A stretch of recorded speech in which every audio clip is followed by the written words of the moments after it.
Are you trapped in an echo chamber? That's something I want to talk about today. It's something that I've talked about on the show before. I've done an episode on it. And as I'm seeing things transpire in today's culture, I can't help but have to talk about it again. And I want to spend a couple of minutes talking about what exactly is an echo chamber and my fear. And this isn't just for other people. I think about this for myself. My fear is that many of us are hopelessly lost in an echo chamber. So this isn't a political concept. This isn't a spiritual concept. It's not even an explicitly business concept. I think this is a life concept that the sooner you realize that you are victimized by this, the sooner you can continue to grow into a person who is influential, who's mature, who is full of character. These are the things that I think we need to face and think about just as we develop as people, as humans. So a lot is happening in our world right now, and I want to take a second and just kind of explain what an echo chamber is. An echo chamber is basically, in fitting with the name, it is where you surround yourself with people who have viewpoints that are basically your own viewpoints. And so it is where you are basically looking for people who think the way you think, and they echo whatever beliefs you have, and that then further cements your viewpoints because you kind of have this perspective of, wow, everyone thinks this way. You know, if I think that blue cheese dressing is disgusting, and I so happen to have people around me who all agree with me. You know, I'm in a hipster salad dressing Facebook group, and you know the 8 people in there are all like, "Yeah, blue cheese dressing is awful." Naturally, my perspective in life is that everyone must believe that blue cheese dressing is disgusting. And so the danger of this then is that I'm never exposed to new ideas.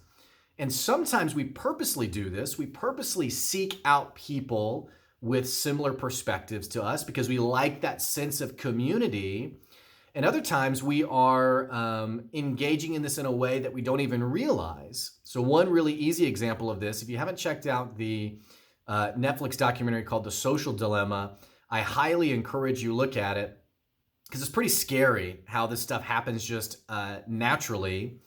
But one of the examples from the documentary is if you happen to go on a deep dive on YouTube, which we all love that YouTube binge, if you go on a deep dive on YouTube on flat earth theory, or one of my favorites, birds aren't real, you know, this whole, this theory that birds are actually government drones surveilling us and controlling us. And I even loved one of the coronavirus conspiracies that actually it was a ploy to keep everyone indoors so that the government could go change the batteries of all the bird drones. But let's say you go on a YouTube bender, and in doing so, you start reading about flat earth theory. Well, what's going to happen, because these social media platforms, they monetize you through ads, they want to keep you on the platform as long as possible, because the longer you're on there, the more exposed you are to ads, and the more likely you are to continue to bring in revenue for them. So what will happen then is if you're on YouTube, you're reading about flat earth theory, YouTube isn't going to say, wow, you think this, huh? You're checking this out. Here's a video on why the earth is round. Instead, what they're going to do is they're going to say, hey, you might like this other, you watch this one video from this crazy person, you might like this other video, and it's 10 times as crazy. It's 10 times, and it's got maybe a really controversial title, what the government doesn't want you to know about the earth. And they'll feed you this content because in deep diving on this, you go deeper and deeper down the rabbit hole, which leads to then more revenue. So what ends up happening is as you go so far deep into this, you start to think, wow, there is so much content on this. This is more than I thought it was. This is something like substantial and real, when really you're getting a biased slice of a perspective. The same thing happens on your Facebook. When you get on Facebook and you start to see people who, Facebook, by the way, they know which way you lean politically. They know the beliefs you have. They know your viewpoints. I'm not saying this to freak you out or scare you, but anyone who's ever had an ad account on Facebook knows that you can filter down to some pretty incredible details on people on the platform. So they know this all about you.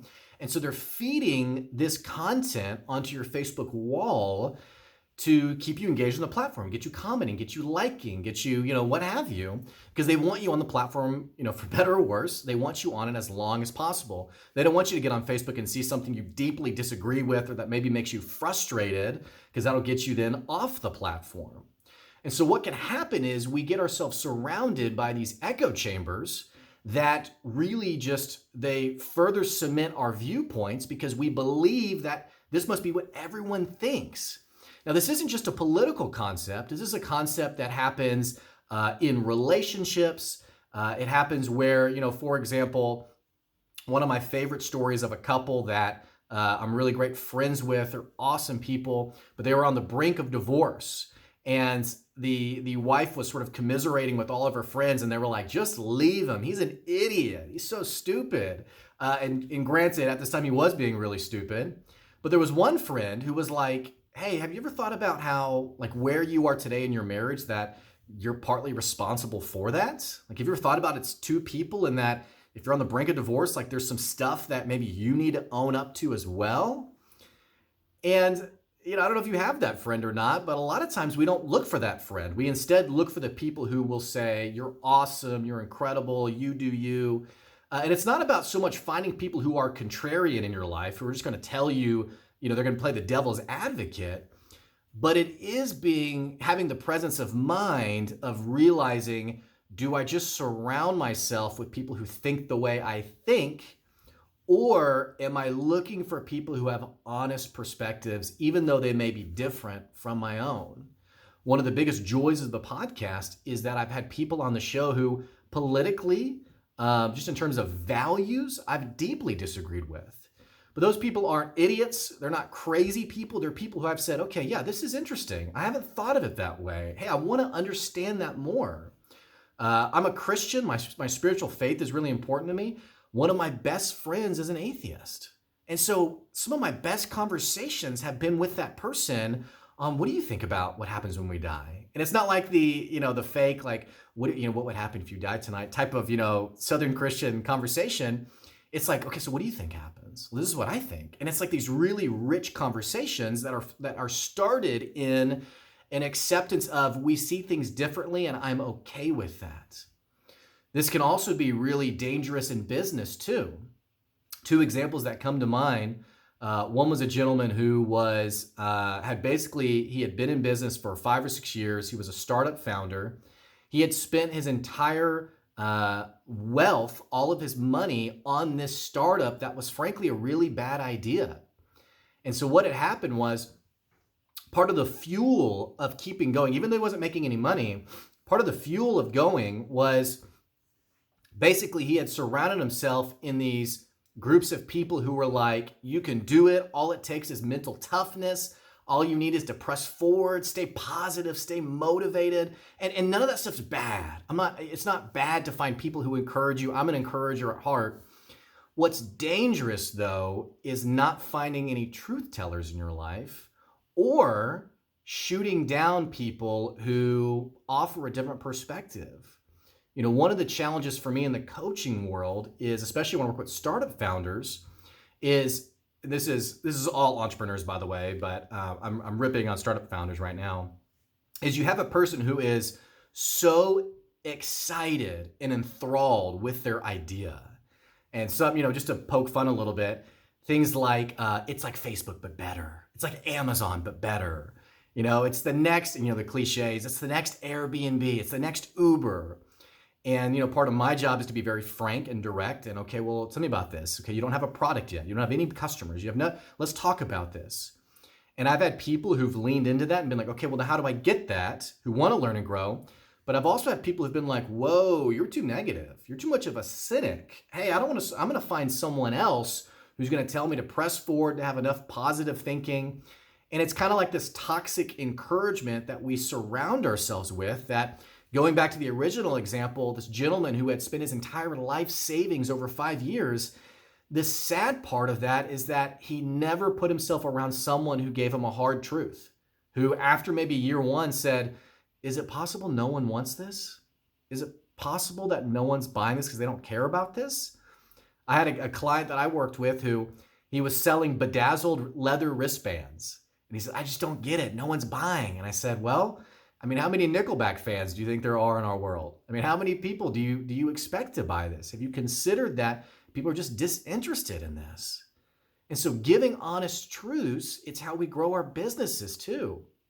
Think about another woman who, and I've given this example plenty of times, who we were just talking and she said, I'd love to get your advice. Over the last year, my entire staff has turned over, and some positions have turned over 2 or even 3 times.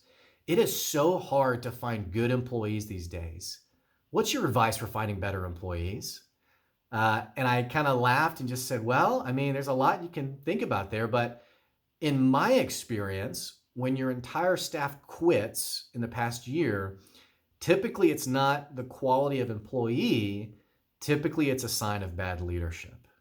And I said that and just let it sit for a second. And I said, what do you think? And she thought for a second. And then she said, well, if you're telling me it's my fault, I would never hire you. And I thought, well, I probably wouldn't work with you anyway.